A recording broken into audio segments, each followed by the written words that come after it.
ये है मेरा फर्स्ट प्रोडक्ट एडिडास का, और है इनविक्टस का ट्राउज़र, ये सेकंड प्रोडक्ट, और एक प्रोडक्ट है यहाँ पे।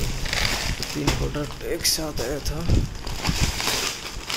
ये है मेरा बॉक्स चार्ट, और देख सकते हैं स्टाइल कोट। ये मास्ट एंड हार्बर का है।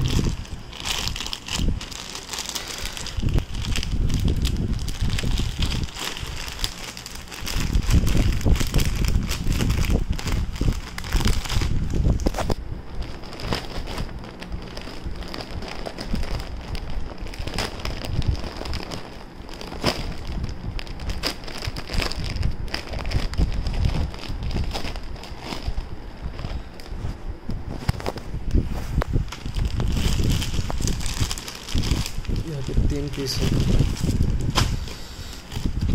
फर्स्ट आपको एक टैग दिखा देता हूँ। इसके यहाँ पर है इसका प्राइस, डिस्काउंट भी था थोड़ा। यहाँ पर है ब्रांडिंग मास्ट एंड हार्बर। ये है वाइट कलर का, और ये कॉटन है, पहनने में मज़ा आएगा। ये यहाँ पर है मास्ट एंड हार्बर का ब्रांडिंग,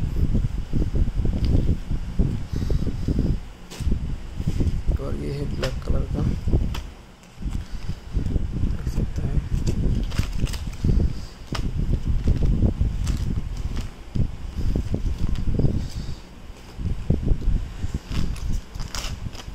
और ये है ब्लैक कलर का, ये देखते हैं।